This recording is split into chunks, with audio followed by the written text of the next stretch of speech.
Welcome to the Rustic Garden Homestead. Today's video is all about starting your fall peas. Now, it's July 31st. The peas right here are my green arrow peas I started back on 7/18. So in about 12-13 days, they've already sprouted. They look great. They're actually in a little bit of a shady area. There's a couple important tips to understand when starting your peas in the summer for the fall. Now, in the spring, we put our peas in the ground when the soil temperatures are 40-50 degrees. The days are getting into the 50s, 60s, and even 70s. Those are the temperatures peas love to thrive.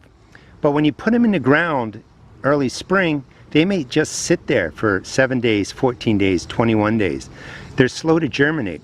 When you put peas into warm soil of the summer, when the top of the soil, the top 2, 4, 6 inches, is easily 80, 90, even 100 degrees. The sun beating down on the soil can heat that top couple of inches up to 100, 110 degrees. We'll talk more about that shortly.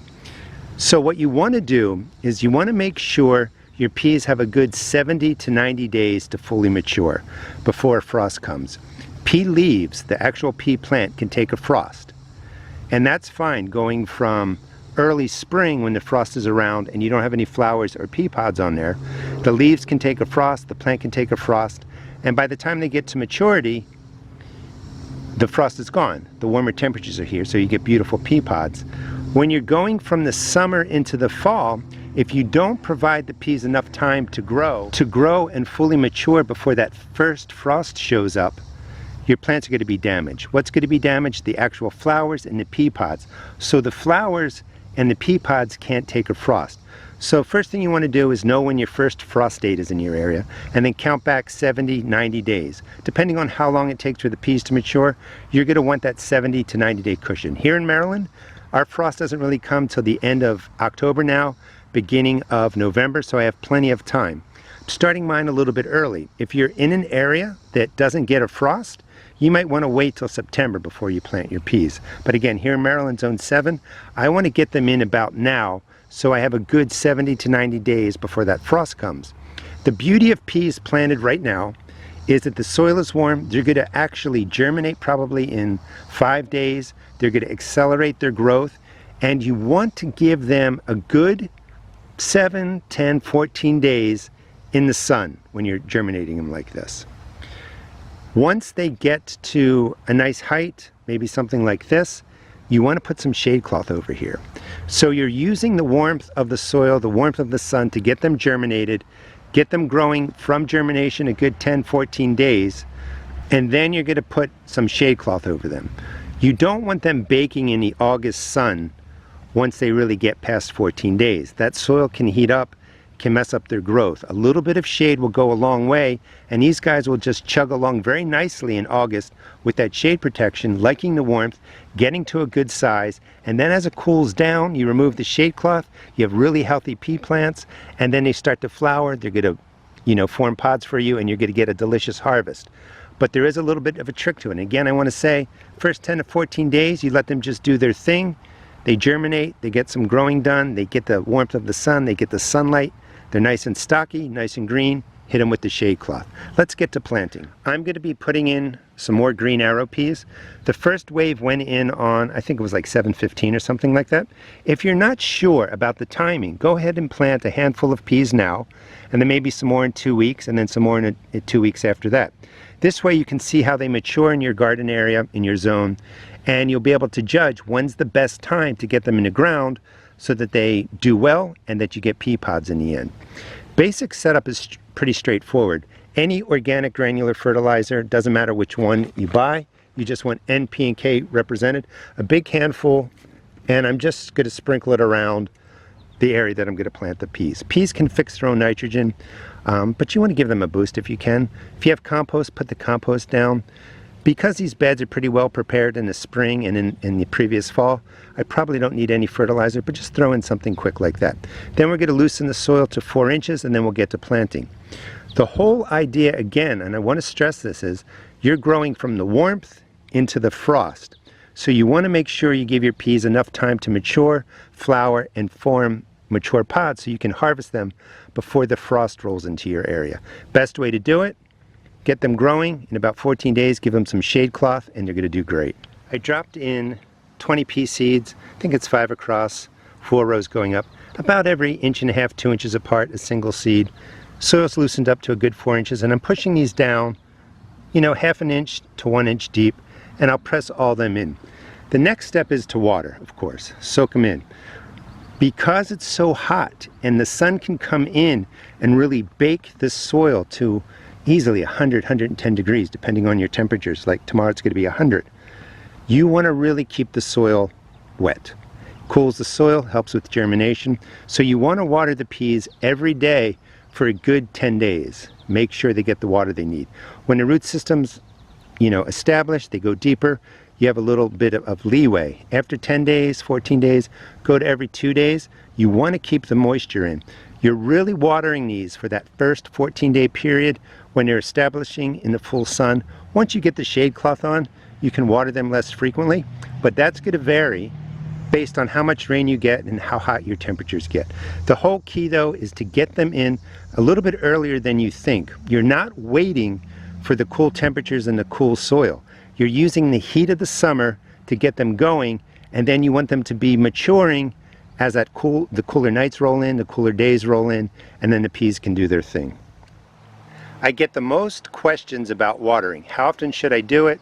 How much should I give the plants? And that is a question I can't answer. You need to water more often than you think. I like to do a real-time watering so people can see. For the peas that were just planted, we're going to do this in real time. The soil was really dry because nothing was growing in there. So you really want to just soak this in.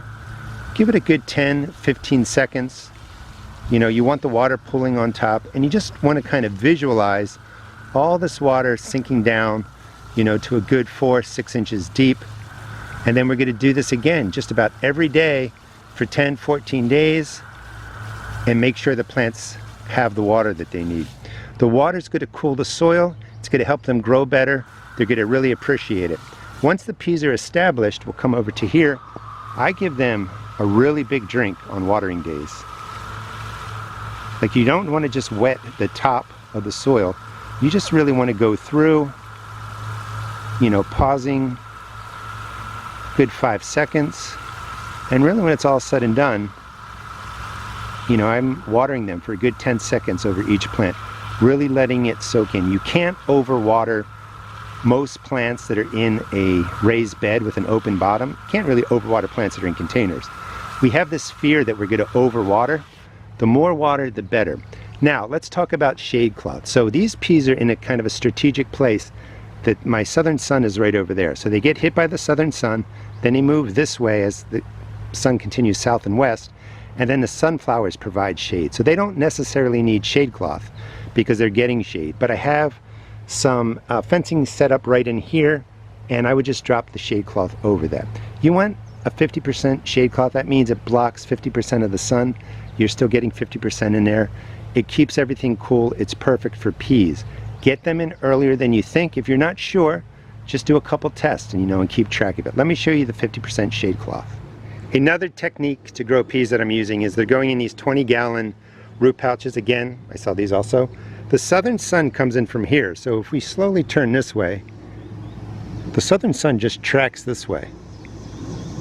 And then we get into the western sun. So it's getting full sun for much of the day, but then it gets that cooling off period around now, blocks some of the western sun, because I'm using my nectarine tree right here. And I've cut some branches to open it up a little bit more so more sun comes in here. But that combination works really well. As we progress later into the fall, that peach tree is probably going to lose some of its leaves. Maybe the frost shows up, maybe it doesn't. But this is in a perfect position to get a combination of full sun, so they do well, and then shade, so they don't get beat up and baked by the sun during August. You also want to make sure, and I have plenty of videos on this for planting and fertilizing, setting up the soil, trellising, etc. But today's video is really about, you know, getting in your fall peas in August. So some sort of trellising, I use a tomato cage. I think I have 8 to 10 peas around there, and that's going to be perfect for trellising. This is an area where I'm growing sugar snaps. They were put in on the 28th, so they're not quite up yet. They need their daily watering too, and I'm telling you, that top inch or two is going to dry out really quickly.